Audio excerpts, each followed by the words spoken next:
like that. Call it payback. Don't say I didn't warn ya. Stay mad, I know you wanna. This might hurt, but that's just karma. Assalamualaikum warahmatullahi wabarakatuh Kang Bro. Ketemu lagi dengan IWP, tapi sekarang kita sudah nyampe di Jakarta Kang Mas. Jadi kita kalau sudah di sini berarti koneksi sudah bagus.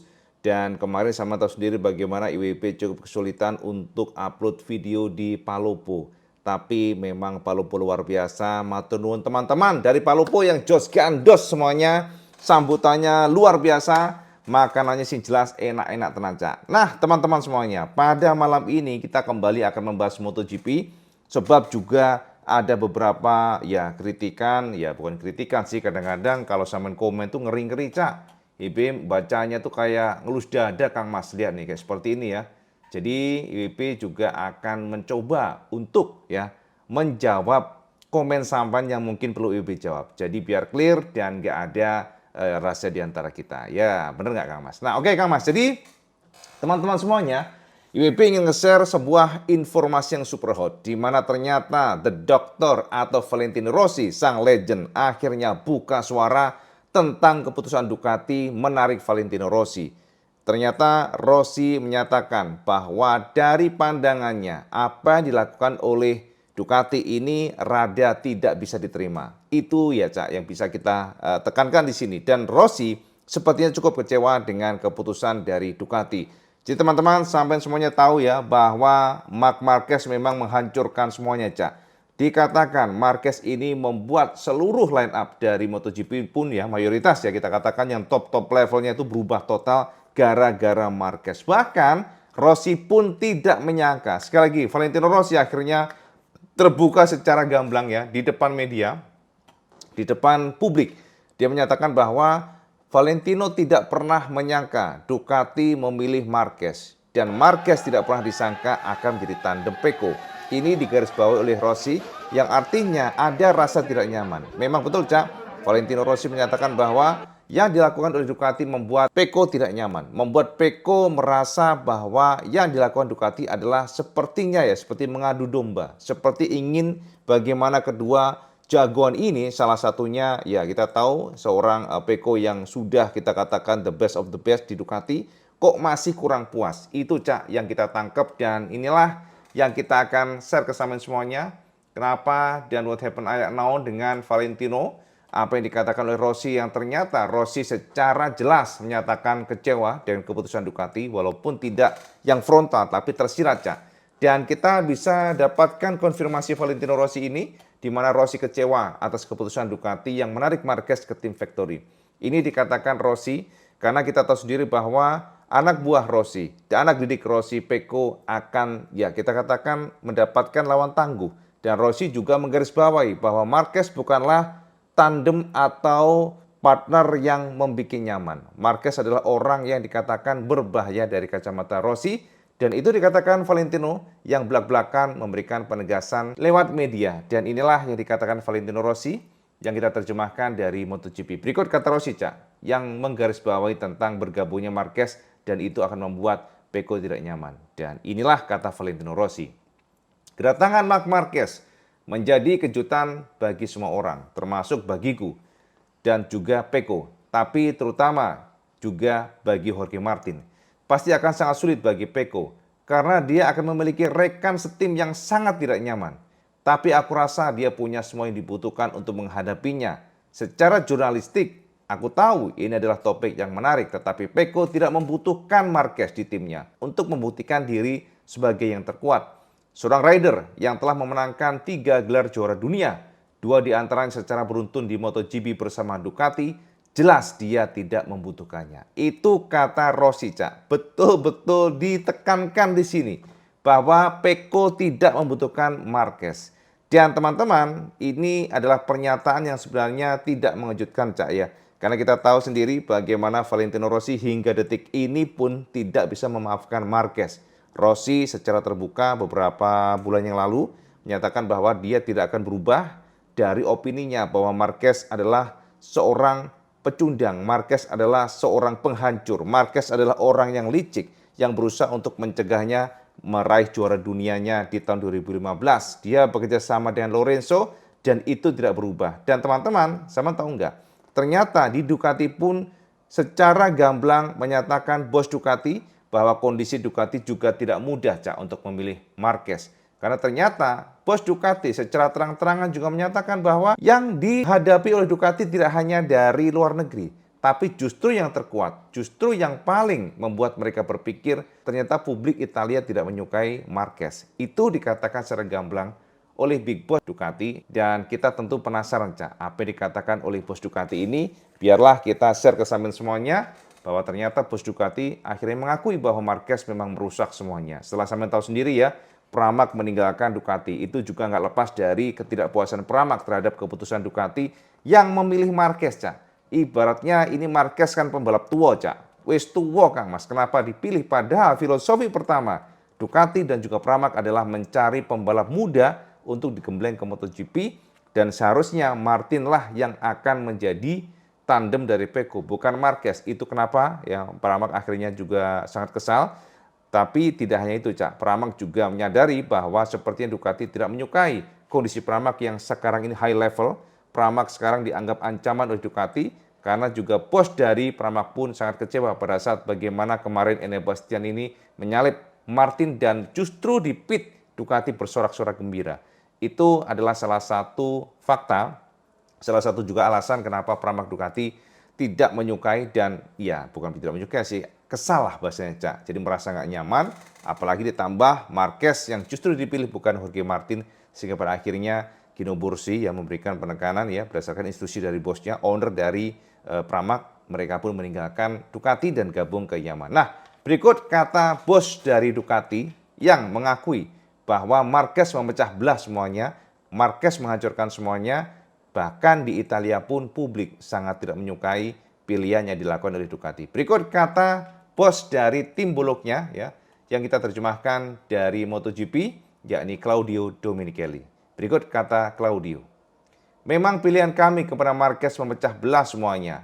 Tekanan lumayan besar sebab justru yang kontra lebih banyak dari Italia sendiri daripada di dunia karena sejarahnya kalian tahu sendiri insiden apa yang terjadi di masa lalu. Apa yang aku baca adalah tidak ada yang mempertanyakan bakatnya. Tetapi beberapa orang memiliki pendapat yang sangat spesifik tentang kisahnya bersama Rossi.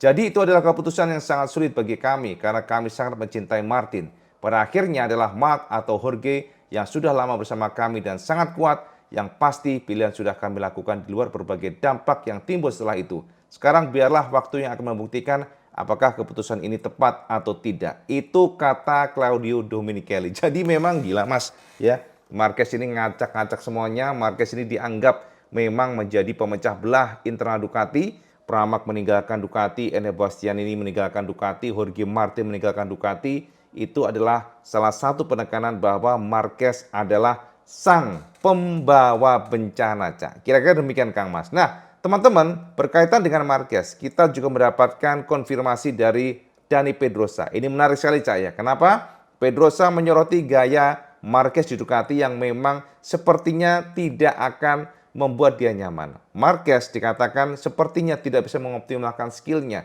Karena gini, Cak. Dari Dani, kita dapatkan konfirmasi gaya Marquez di atas mesin Honda adalah sliding ban belakang. Nah, itu yang menjadi kekuatan Marquez di masa lalu. Dan kata Dani, sepertinya Marquez akan hanya pada titik di mana saat ini ya, dia tidak bisa mengoptimalkan kekuatan dari slidingnya. Karena teman-teman harus tahu, ketika pembalap sliding masuk ke tikungan, itu memangkas waktu cukup banyak. Dan itu tidak bisa dilakukan di Ducati, itu masalahnya. Ducati adalah motor yang berbeda dengan Honda. Motor memiliki traksi belakang sangat besar. Ini kan beda dibandingkan dengan Honda yang lemah. Tapi Honda di masa lalu memiliki kekuatan front end yang sangat luar biasa. Jadi traksi ban depan yang sangat kuat sementara belakang kurang.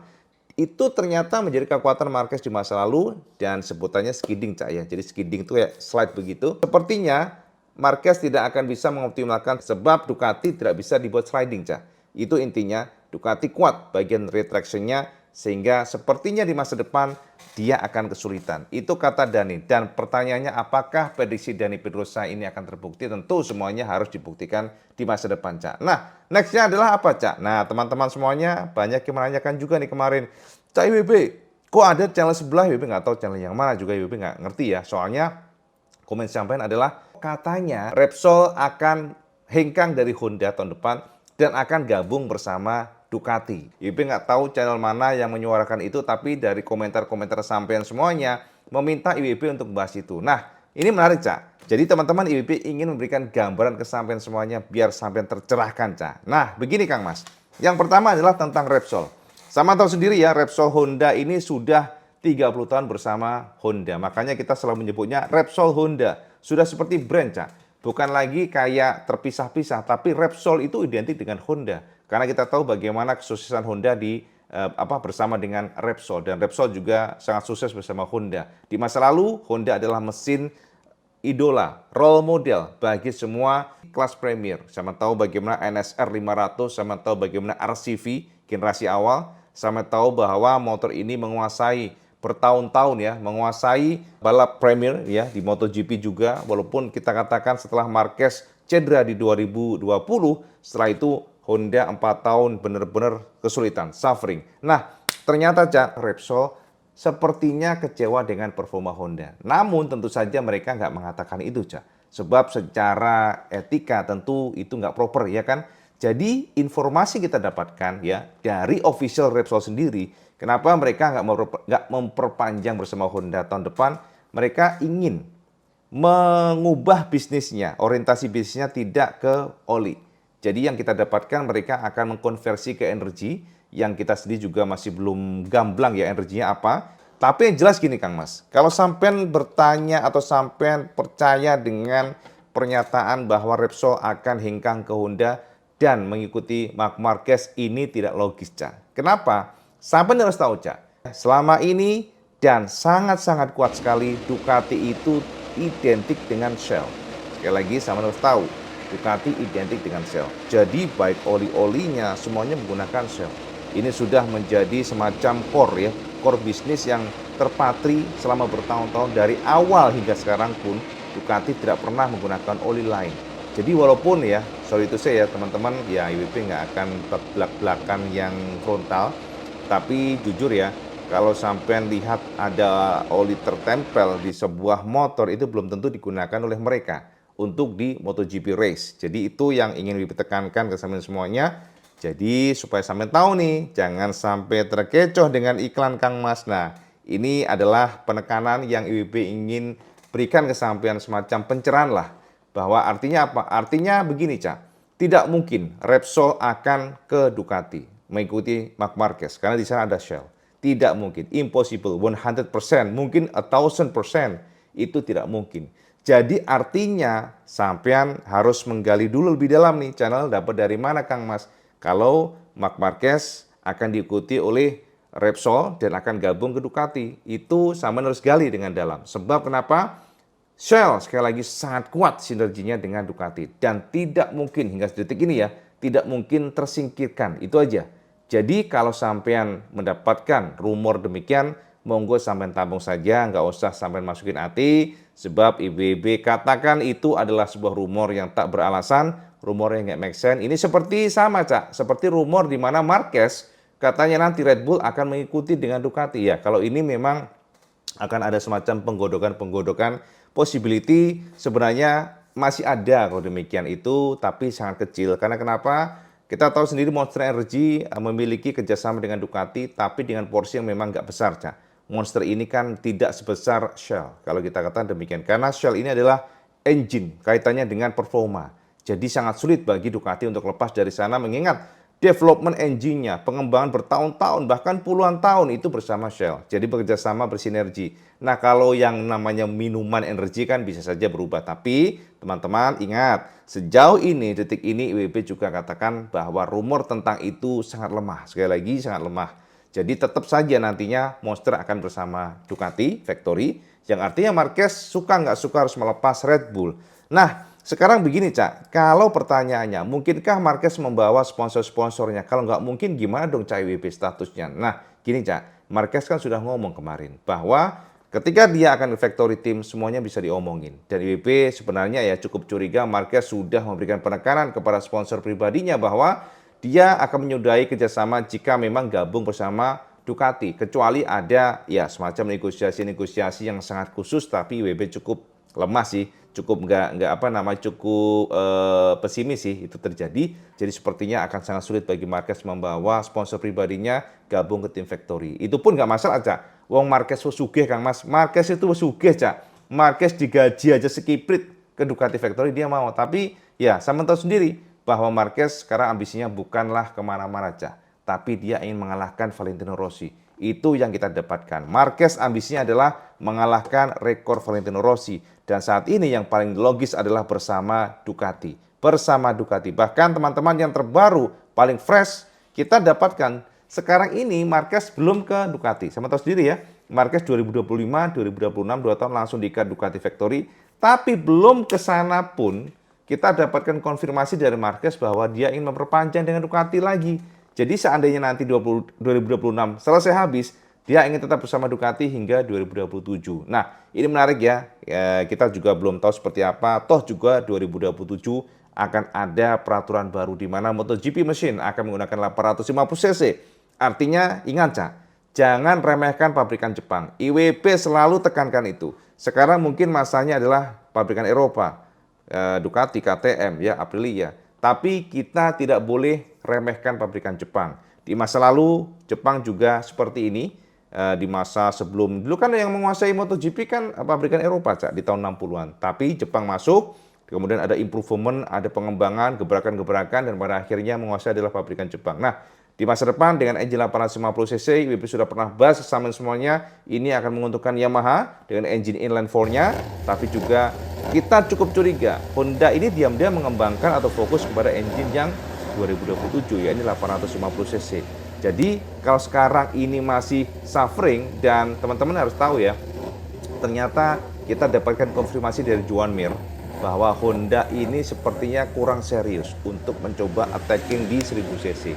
Karena beberapa rumor menyatakan ya, bahkan bukan rumor lagi sih Cak, Joan Mir mengatakan bahwa Honda secara birokrasi ya masih berjalan alot. Dan Honda ternyata rumor yang kita dapatkan, mereka hanya membawa komponen-komponen minor Cak, nggak kayak Yamaha. Jadi kita curiga di sana Cak, memang Honda ini nggak terlalu niat untuk di 2 tahun ke depan ini. Jadi mereka hanya mengumpulkan data banyak ya, data untuk pengembangan new engine yang 2 tahun lagi akan berubah. Jadi teman-teman, semuanya memang masih rahasia misterius, tapi yang jelas jika sampai bertanya tentang engine 2027, kita katakan jangan remehkan pabrikan Jepang. Jadi kita harus tunggu seperti apa nanti pengembangannya. Apalagi kita tahu ya bahwa red head device di ban tidak boleh, dan juga beberapa penyesuaian yang membuat seharusnya ya ini akan menguntungkan pabrikan Jepang. Kira-kira demikian Kang Mas. Jadi teman-teman, kalau sampai dengar rumor Repsol akan gabung ke Ducati bersama Marquez, sampai jokin saja Cak. Dipastikan ya, dipastikan itu tidak benar. Ya IWB sendiri sih juga cukup yakin ya nanti suasana di paddock untuk Ducati ini bakal panas. Karena kita tahu bahwa gaya Marquez ini beda dibandingkan dengan Enea Bastianini. Dimana kalau Marquez menang, senangnya joget-joget Cak. Sebenarnya bayangin ya, nantinya kalau Marquez menang di dalam pedoknya, sementara Peko orangnya pendiam seperti itu, Marquez jingkrak-jingkrak dengan timnya, walaupun tidak cekot-cekot kepalanya Cak. Jadi memang ini yang IWB bayangin ya, bakal membuat atmosfer di internal Ducati ini bakal panas. Apalagi Lin Jarvis juga memperingatkan Ducati bahwa memelihara 2 macan dalam satu kandang itu nggak mudah. Dan bahkan Lin Jarvis juga memberikan semacam advice ya, jadi semacam nasihat kepada Ducati, kalau bisa memang mereka harus dipisahkan dari sisi apapun. Sebab jika dalam satu kandang, kalau nantinya performa dari Marquez mungkin bisa mengimbangi bahkan recokin dari Peko. Kira-kira demikian Kang Mas ya. Oke Kang Mas ya, jadi itu Cak update yang benar bersama semuanya tentang MotoGP. Sekarang sama komen di bawah, apakah sama setuju dengan pernyataan Rossi atau tidak, sama komen di bawah. Dan nantinya Cak IWB akan membahas mengenai rem ya, thumb brake yang IWB sudah pernah bahas bersama semuanya. Sepertinya banyak yang salah paham soalnya. Dan mohon maaf mungkin kalau teman-teman kemarin ada yang komen-komen agak miring, agak kasar ya. Karena IWB tidak memberikan simulasi gambar, sebab kemarin kan di Palopo agak sulit, Cak. Kesibukannya juga luar biasa di sana, jadi kita cepet-cepet aja. Nah, teman-teman, IWP ingin nge-share salah satu, bukan nge-share, IWP ingin jawab ya pertanyaan-pertanyaan sampai semuanya atas nama akunnya Cak Rizky Ahmad. Ya, ini katanya adalah kayaknya Cak IWB udah pernah bahas masalah rem tangan ini kalau nggak salah. Jadi Cak Rizky, jadi Kak lagi. Kayaknya belum ya, ini scooter brake belum pernah, IWB baru pertama. Mungkin itu dulu thumb brake, bukan scooter brake. Jadi teman-teman biar nggak salah kaprah, nanti IWB bahas yang detail lah ya. Berdasarkan gambar pula dinyalet pada saat mengerem dan juga sistem dari seperti apa sih yang disebut sebagai scooter brake. Kalau di masa lalu ada 2 tuas, sekarang kan 1. Jadi sampean jangan sampai tumpang tindih, Cak. Biar sampean jelas gitu ya, IWB akan berikan gambar lah ya, supaya ya ini salah IWB sih, nggak memberikan gambar jelas, hanya menjabarkan sehingga ada beberapa komen yang menyatakan atau percaya bahwa itu adalah yang dimaksud IWB. Bukan, Cak, bukan itu ya. Jadi dulu 2 tuas, sekarang 1 tuas. Oke, nextnya adalah apa? Nah, ini pertanyaan laginya. Nah, bukan pertanyaan sih, Cak, ini komen yang pedes banget. Sotoloyo, kirain ada video contoh thumb brake. Tahu cuma bacot angan-angan ilusi IWB. Nah, Cak Albert Tirwanto. Nah, ya oke. Matur nuwun Cak Albert atas buliannya yang dibilang bacot doang, angan-angan ilusi IWB. Matur nuwun ya, IWB terima nggak masalah, tapi IWB nanti akan share lah yang jelas ya. Cak Albert, jangan khawatir. IWB nanti akan share ke sampean semuanya yang gamblang, biar sampean juga tercerahkan. Jadi sampean nanti bisa menyambut lah ya komen sampean seperti ini. Jadi bukan ilusi. Kita setiap bukan mempertimbangkan sih. Setiap kita menjabarkan dalam video di sini ya, yang ditonton oleh ribuan orang, tentu IWB tidak sembarangan. Pastinya dari Sabang sampai Merauke, kalau IWB melakukan kesalahan ya IWB minta maaf. Tapi setiap IWB membuat konten itu selalu dihitung benar. Jadi benar-benar ini berdasarkan data dari sumber, bukan ngarang. Jadi nggak mungkin kita menggunakan ilusi untuk konten. Kira-kira demikian Cak Albert ya. Nanti tunggu IWB, tenang aja Kang Mas. Oke, ada komen lagi? Bacain. Nah, ini dia. Nah, ini Cak Ipin yang tadi sudah IWB jawab ya. Jadi Cak Ipin mengatakan bahwa ini dia. Cak, lihat di channel lain emang benar Mark pindah ke Ducati bawa sponsornya. Secara kan Red Bull sama Monster Energy itu nggak mungkin nempel di satu tim atau cuman cari sensasi aja channelnya. Ya, IWB nggak akan menyatakan seperti itu, channelnya cari sensasi, tapi monggo sama simpulkan Cak Ipin. Jadi tadi sudah kita jabarkan, jadi jelas ya, sepertinya memang sama harus cek lagi ke channelnya. Jadi teman-teman, channel tuh banyak Cak, tapi sama harus memilih yang benar-benar akurat, benar-benar bisa dijadikan acuan. Kadang-kadang ada channel yang memang asal membuat sensasi. Ya kita nggak tutup mata, IWB juga pernah lihat sampai geleng-geleng, opo maksudnya kok ngarang semuanya, tapi it's okay. Cak Ipin yang penting sekarang paham ya. Jadi sejauh ini ya kita nggak tahu apakah mungkin IWB yang salah, tapi sejauh ini detik ini IWB katakan kemungkinan ke sana itu sangatlah minim ya. Walaupun ada setitik ada lah Cak. Namanya juga negosiasi-negosiasi, tapi kalau dari kacamata kita seharusnya Monster Energy akan menolak keras jika memang nanti Red Bull masuk ke sana. Ya kita tunggu aja sih Cak. Siapa namanya Cak Ipin. Nextnya adalah pertanyaan dari ini dia nih, pertanyaan dari Cak Yasin. Nah, Assalamualaikum Cak Iwan, tolong bahas soal Yamaha yang beredar kabar bahwa di 2025 Pramac meminta motor racikan dari VR46. Cak Yasin ya, jadi sepertinya memang ini sekali lagi ini kabar atau rumor yang nggak logis ya. Karena Rossi detik ini sekarang ini atau VR46 sejauh ini sudah tidak ada korelasi dengan Yamaha. Jadi Rossi memang menjadi ambasador Yamaha, tapi bukan berarti dia terlibat dalam MotoGP Project, tidak Cak. Bahkan VR46 kan kita tahu sendiri ya, VR46 ini maksudnya mungkin bukan Rossinya ya, timnya kan sudah di Ducati. Jadi kalau sampean bertanya tentang apakah Rossi terlibat untuk pengembangan dari motor, enggak Cak, sama sekali enggak ada ke sana. Jadi ya ambasador adalah ambasador saja, tidak terlibat pengembangan dari motor. Artinya yang sama tanya tadi ya Cak Yasin mengenai apakah Rossi akan Pramac meminta racikan Rossi itu tidak sama sekali. Jadi Saman coba cek lagi sumber dari mana. Oke Cak, kita lihat apa lagi pertanyaannya mumpung ibu di sini. Nah ini dia dari Cak Wayan Narawisesa. Rem kiri bukannya udah dari dulu, dari lama. Nah itu nanti kita akan jawab dalam video terpisah ya, biar sampean tidak bingung Kang Mas. Ya kalau memang rem kiri dari dulu Kang Mas, ada thumb brake. Bahkan McDowell pun sudah menggunakan. Dan juga scooter brake juga pernah dites oleh Fabio Quartararo juga. Tapi ini sistem yang berbeda di Vinales ini. Kita akan bahas nanti biar jelas ya. Jadi nggak ada keraguan ya, ada gambar yang jelas lah, bukan hanya ngemeng doang. Takutnya sama kayak gini nih, salah paham dengan apa namanya IWB maksud. Jadi memang salah IWB, bukan salah sampean. Karena nggak ada simulasi gambar yang jelas. Oke, nextnya apa? Nah, nextnya adalah, nah ini dia ada lagi nih. Cak sopir ngapak, gedebus. Ya, kalau gedebus itu mungkin Jawa Timurnya gedabrus ya, bener nggak? Jadi ngemeng tok, nggak ada isinya. Ini, oh ya, komen-komen ini IWB ambil dari MotoGP pembahasan IWB di Maverick Vinales tentang rem ya. Jadi biar sama tahu. Jadi katanya gedabrus, oke. IWB screen capture, cak sopir ngapak. Tenang, kita akan share nanti kesampaian cak sopir biar jelas. Matur nuwun, sudah dibilang gedabrus. Oke, nextnya apa? Oh, ada lagi Cak Nur Salim. Memang bully-bulian juga lumayan banyak, Cak. Makanya IWB ingin share kesampaian semuanya yang ngebully-ngebully ini. IWB juga sekaligus nanti ingin menjawab semua bulian ini biar juga jelas gitu ya. Cak Nur Salim, kemeruh katanya, sok tahu. Oke. Matur nuwun Kang Mas. Dan terakhir adalah, nah ini dia nih. Cak mau nanya dari Cak Erikson Leonsius. Cak mau nanya, selama ini kan semua tim MotoGP menggunakan rem yang sama, ini Brembo. Nah, kenapa kalau tiap tim daya pengereman motornya berbeda, padahal mereka menggunakan merek yang sama? Ini pertanyaan bagus ya, Cak Erikson ya, online. Cak Eriks online mungkin maksudnya ya. Jadi gini Kang Mas, pengereman itu memang betul, secara kekuatan pasti sama. Pengereman maksud gigitannya ya, settingannya kan ada adjustable-nya. Jadi pembalap atau tim itu bisa meracik sesenangnya mereka. Tapi gini Kang Mas, untuk menghentikan laju sebuah motor itu nggak hanya rem. Rem itu kan hanya menggigit kalipernya kan, sekuat-kuatnya biar roda depan itu atau roda belakang depan itu bisa berhenti.